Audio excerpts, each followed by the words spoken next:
దేశంలో ఆరోగ్య రంగంలో విప్లవాత్మక మార్పులు వస్తున్నాయని కేంద్ర ఆరోగ్య కుటుంబ సంక్షేమ శాఖ కార్యదర్శి పుణ్య సలీల శ్రీవాత్సవ అన్నారు. వివిధ స్థాయిల్లో సమగ్ర నాణ్యమైన వైద్య సేవలు అందించడంతో పాటు వైద్య పరిశోధనల్ని బలోపేతం చేయడంపై ప్రభుత్వం ప్రత్యేక దృష్టి సారించిందని చెప్పారు. కేంద్ర ఆరోగ్య కుటుంబ సంక్షేమ శాఖ కార్యదర్శి పుణ్య సలీల శ్రీవాత్సవ, రాష్ట్ర వైద్య ఆరోగ్య శాఖ కార్యదర్శి సౌరభ్ గౌర్, ఎన్టీఆర్ జిల్లా కలెక్టర్ డాక్టర్ జి లక్ష్మీషాతో కలిసి గొల్లపూడిలోని ఆయుష్మాన్ ఆరోగ్య మందిరాన్ని సందర్శించారు. అక్కడ నిర్వహించిన ఆరోగ్య శిబిరాన్ని పరిశీలించి ప్రజలకు అందిస్తున్న సేవలు, వ్యాధుల ముందస్తు గుర్తింపు పరీక్షలు, చికిత్సపై అవగాహన గురించి తెలుసుకున్నారు. అనంతరం నిక్షయ్ మిత్ర కార్యక్రమం ద్వారా క్షయ రోగులకు పోషకాహార కిట్లు పంపిణీ చేశారు. దేశవ్యాప్తంగా ఆయుష్మాన్ ఆరోగ్య మందిరాల ద్వారా నాణ్యమైన వైద్య సేవలు అందిస్తున్నామని తెలిపారు. ఇంటెన్సిఫైడ్ టీబీ ముక్త భారత్ అభియాన్ ద్వారా టీబీ కేసులు, మరణాలు గణనీయంగా తగ్గుతున్నాయని వెల్లడించారు. ఏఐ డేటా విశ్లేషణతో ప్రమాద ప్రాంతాలను గుర్తించి చర్యలు తీసుకుంటున్నామని, నిక్షయ్ యాప్ చాట్ బాట్ ద్వారా రోగులకు సహాయం అందిస్తున్నామని చెప్పారు. ప్రారంభ దశలని గుర్తించి పూర్తి చికిత్స తీసుకుంటే టీబీపై విజయం సాధించవచ్చని పేర్కొన్నారు. From primary health care to tertiary care. So just now, as Saurabh ji mentioned, I went to AIIMS Mangalgiri, which is a part of our initiative to strengthen tertiary care as well as medical research in the country. And the second initiative that has been of this government is to set up over 1,80,000 Ayushman Arogya Mandirs, which includes primary health centers and sub-centers. And I'm very happy to be here at this very nice urban health center. Urban area eradicating TB is very difficult.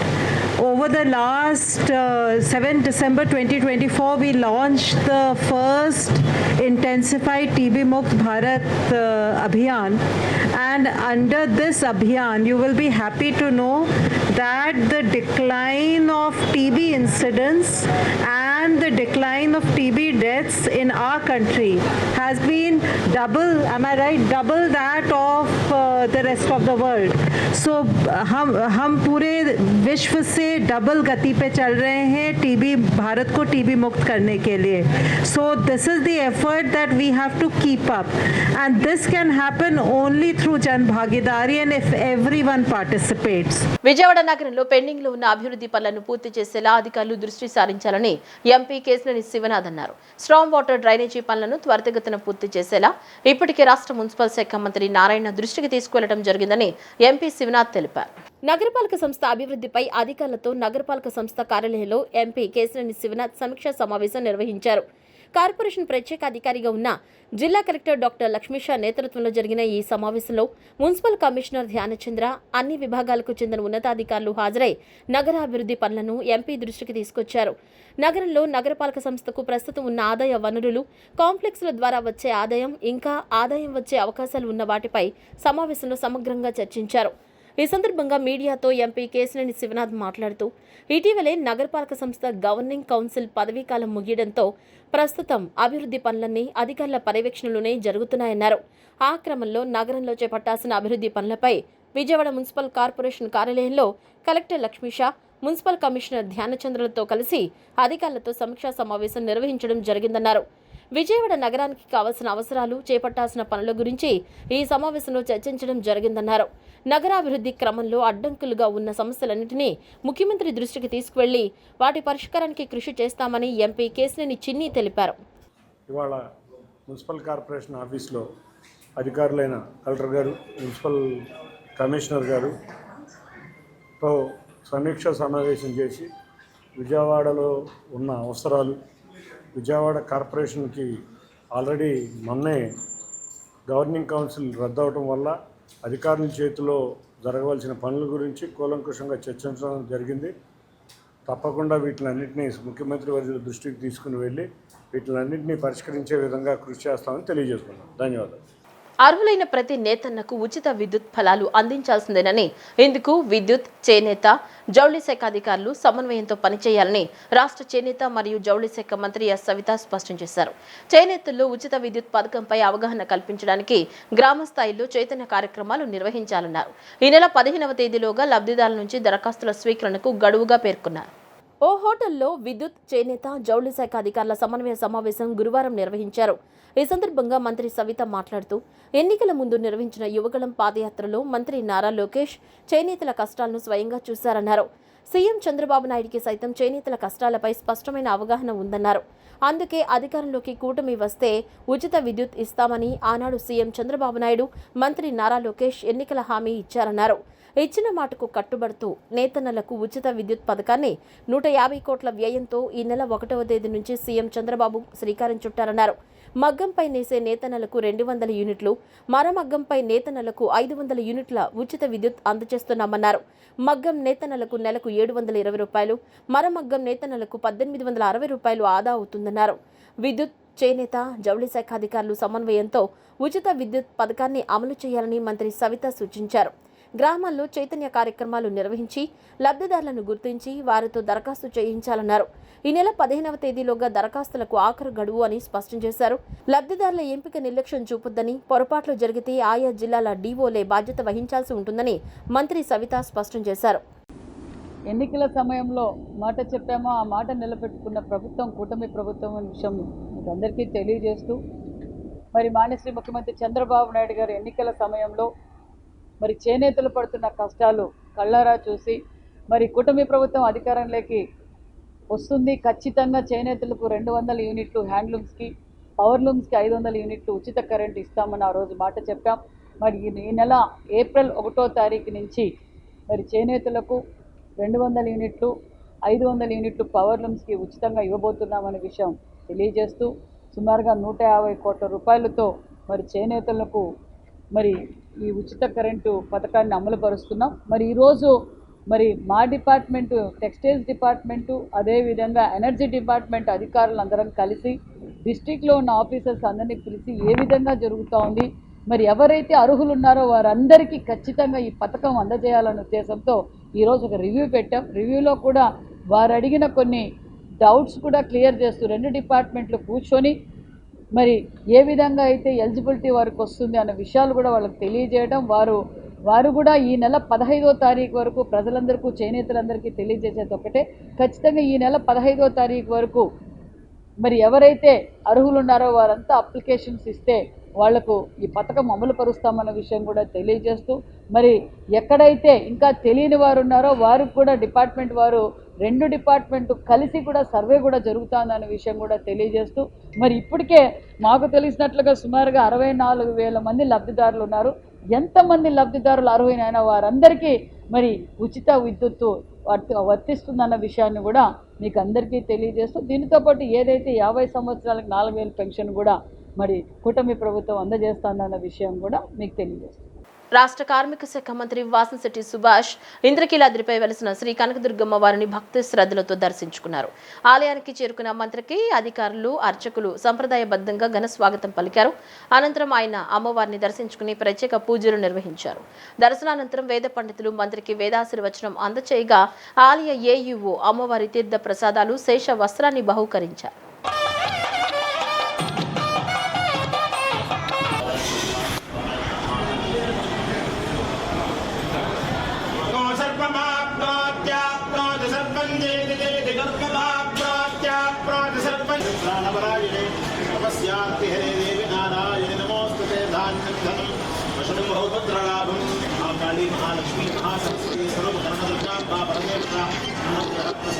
మావిగన్ను ఎందుకు వ్యతిరేకిస్తున్నారో స్పష్టంగా చెప్పుకోలేక చంద్రబాబు సహా కూటమి నాయకులు పిల్లిమొగ్గలు వేస్తున్నారని మాజీ మంత్రి వెల్లంపల్లి శ్రీనివాస్ స్పష్టం చేశారు. మావిగన్ అంశాన్ని డైవర్ట్ చేయడానికి కూటమి నాయకులు దిగజారుడు వ్యాఖ్యలతో వ్యక్తిత్వ హననం చేస్తున్నారని మండిపడ్డారు. మావిగన్, వాటికన్ అంటూ మత విద్వేషాలు రెచ్చగొట్టే కుట్రలు చేయటం, తల్లి చెల్లి అంటూ కుటుంబ సమస్యలతో రాజకీయాలు చేయటం సిగ్గుచేటని ధ్వజమెత్తారు. చంద్రబాబు తన చెల్లెళ్లకు ఎన్ని ఆస్తులు రాసిచ్చాడో చెప్పాలని డిమాండ్ చేశారు. వైఎస్ జగన్కి సంతకాల సేకరణతో సంబంధం లేదని తెలిసి కూడా పదే పదే వ్యక్తిత్వ హననం చేసే కుట్రలు చేయడం సబబు కాదని హితవు పలికారు. రాజకీయ ప్రయోజనాల కోసం దిగజారి వ్యవహరిస్తే భవిష్యత్తులో గట్టిగా బదులిస్తామని మాజీ మంత్రి వెల్లంపల్లి శ్రీనివాస్ హెచ్చరించారు.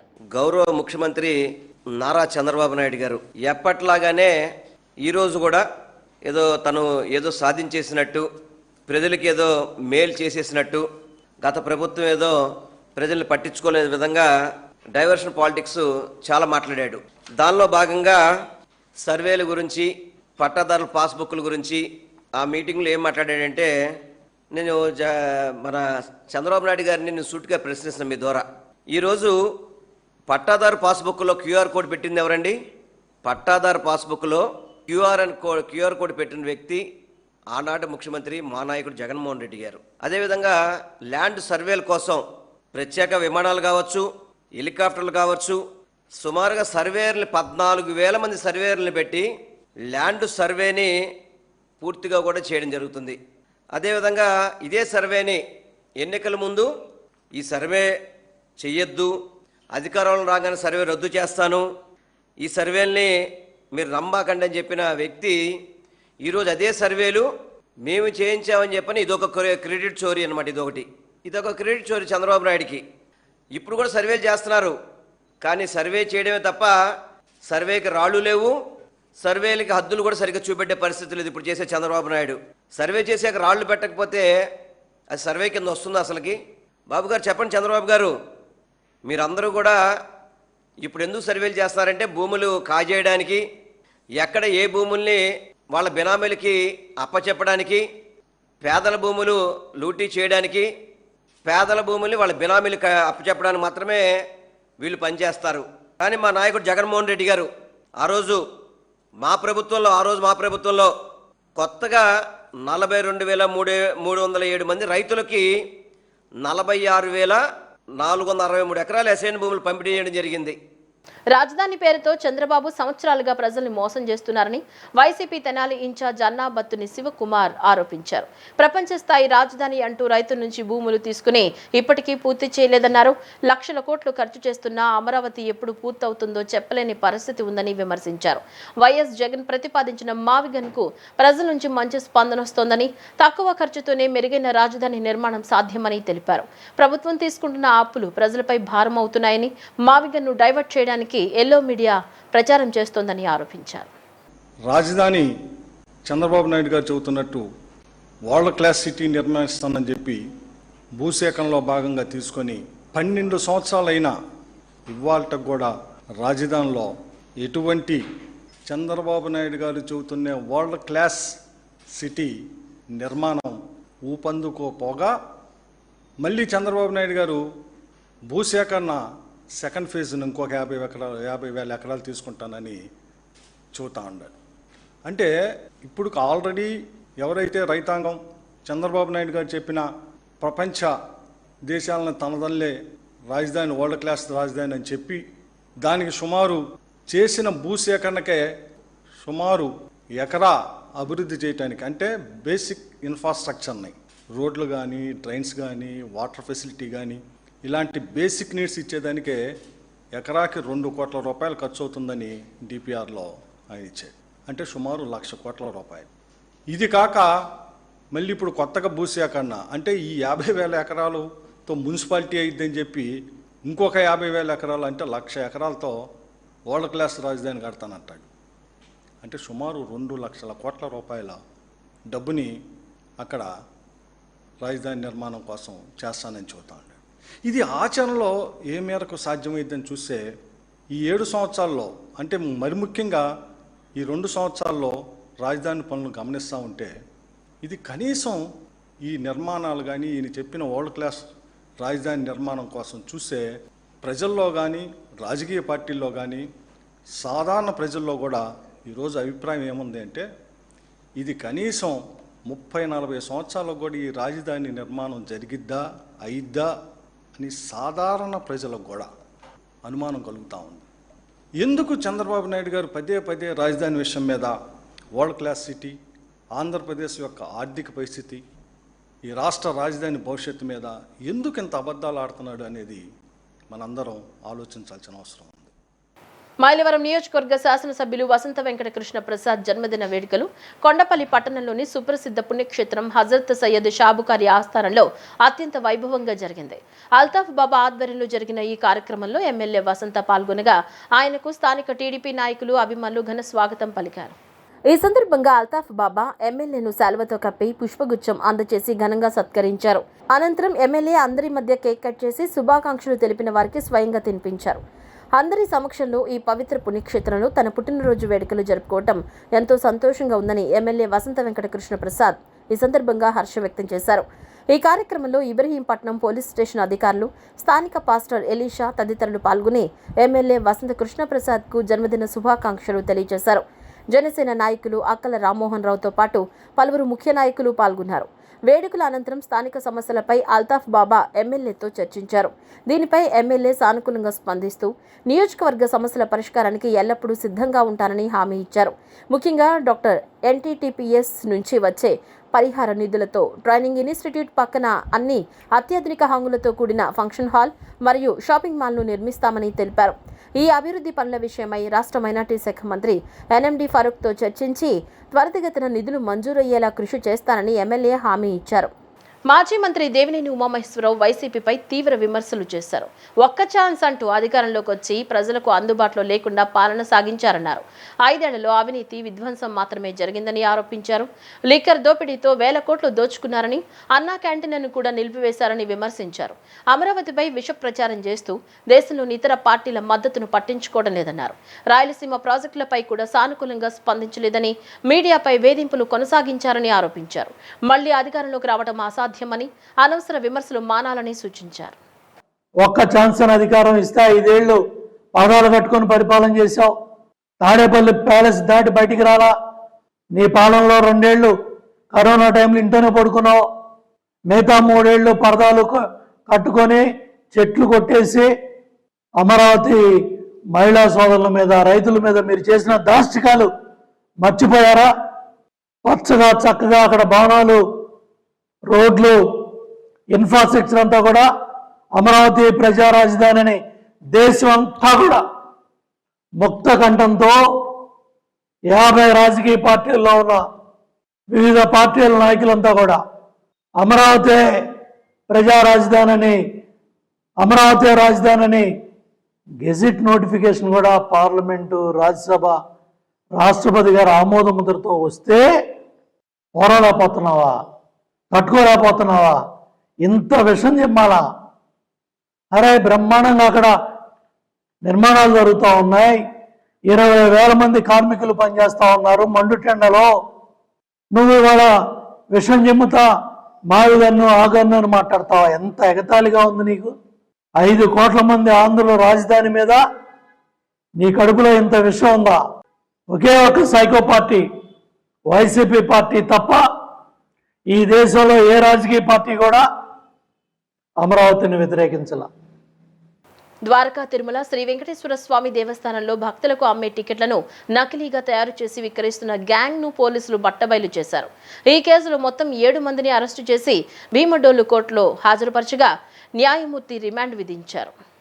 జిల్లా ఎస్పీ ఆదేశాల మేరకు డీఎస్పీ శ్రావణ్ కుమార్ పర్యవేక్షణలో Bhimadolu CI P Krishna, Dwaraka Tirumala SI T Sudheer నేతృత్వంలో ప్రత్యేక బృందం సాంకేతిక పరిజ్ఞానం ఉపయోగించి ప్రధాన నిందితుడిని పట్టుకుంది.